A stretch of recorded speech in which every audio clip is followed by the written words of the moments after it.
Back in 2007, when an ordinary Japanese company called Nissan unleashed a brand new sports car onto the market, the corporate boardrooms at Ferrari, Lamborghini, and Porsche panicked.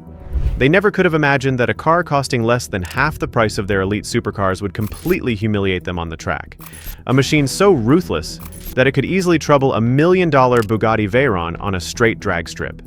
We are talking about the ultimate bully of the automotive world, the legendary Nissan GT-R R35, globally feared and worshipped as Godzilla and the supercar killer.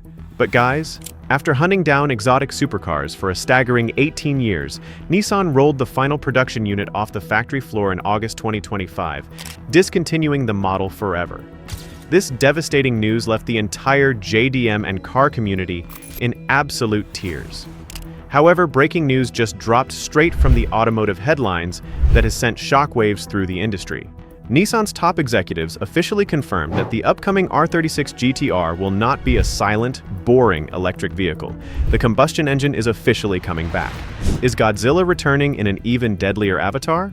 We will uncover everything in today's video, so welcome back to Drive Dictator, the ultimate hub for raw power and unmatchable automotive performance. If you are a true petrol head, make sure to subscribe to the channel right now. Chapter 1. Why it was called the supercar killer. The R35 GT-R didn't just earn the title of supercar killer by accident. When it first launched, it carried a shocking price tag of just $70,000, while rival machines like the Ferrari F430 or the Porsche 911 Turbo were easily double the price. Yet, the GT-R effortlessly left them in its dust. The real secret weapon was its highly advanced Atiza ETS all-wheel drive system. It was the most intelligent mechanical layout of its time, utilizing onboard computers to calculate torque distribution to each individual wheel within milliseconds. While million-dollar supercars were violently slipping and sliding through sharp corners, the GT-R stayed glued to the tarmac like a lizard. Paired with a lightning-fast 6-speed dual-clutch transmission, its gear shifts were practically instantaneous. Chapter 2. The Takumi masterpiece, the VR38 engine. The beating heart of this monster is its iconic 3.8-liter twin-turbo V6 engine, codenamed the VR38DETT V6. What makes this engine a legendary masterpiece is that it isn't mass-produced on a cold assembly line. There are only 5 elite master craftsmen in the entire world, known as the Takumi Masters, who manually hand-build this engine inside a dust-free clean room. Every single engine carries a personalized plaque bearing the signature of the master who built it. This powertrain started at a modest 480 horsepower in 2007 and evolved all the way up to 600 horsepower in its final factory versions. But the real magic was its tuning potential.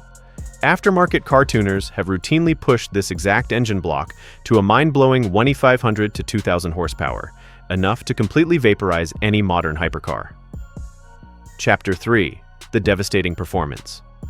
When it comes to real-world performance numbers, the R35 GT-R still shocks modern car enthusiasts.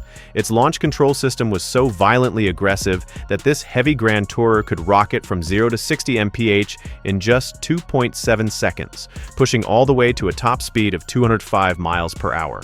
On a prepped drag strip, launching this car felt like being strapped to a solid fuel rocket. To prove its dominance to the global stage, it conquered Germany's terrifying Nürburgring Nordschleife, with a record-shattering lap time of 7 minutes and 8 seconds, giving top-tier Porsche engineers absolute nightmares. It was a flawless daily driver that could comfortably carry your family on a road trip, and then systematically destroy a supercar's ego on the racetrack over the weekend. Chapter 4. Why did Nissan kill Godzilla? This raises a massive question. If this machine was so close to perfection, why did Nissan officially cease production in August 2025? The brutal truth boils down to strict global emissions regulations.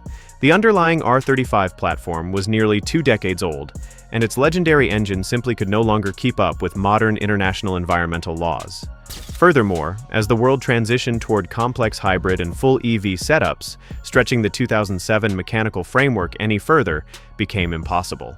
Nissan closed this historic chapter beautifully by launching its final limited edition, painted in the iconic, deeply coveted, midnight purple T-Spec trim. Chapter 5. The hybrid resurrection, the R36 future. But the story doesn't end there. The ultimate good news for JDM fans has finally arrived. Nissan's chief planning officer officially confirmed that anyone expecting the next-generation R36 GT-R to be a dull, silent electric vehicle is completely wrong. Realizing that the global market for high-performance electric sports cars is struggling, Nissan has discarded the pure EV plan. Instead, they are keeping a variation of the raw VR38 engine block, but pairing it with a high-performance hybrid electrification system. This ensures the car meets strict global emission standards while preserving Godzilla's terrifying exhaust note and raw, driver-focused mechanical soul. It is being designed on a completely clean-sheet chassis, ready to reclaim its crown as the apex predator of the supercar world. Chapter 6. The legend lives on the R35 GT-R was never just an ordinary sports car. It was a blueprint that allowed regular car enthusiasts to dethrone the world's most expensive exotic brands. It proved once and for all that speed and engineering dominance do not belong exclusively to multi-million-dollar badges. As long as car culture exists, Godzilla's name will remain etched in automotive history. What do you think about the legendary R35? Will the upcoming hybrid R36 be able to live up to this massive legacy? Let us know your thoughts in the comment section below. If you loved the story of Godzilla, smash that like button, and do not forget to subscribe to Drive Dictator so you never miss another high-octane automotive deep dive. Thank you for watching, and we will see you in the next video. Goodbye.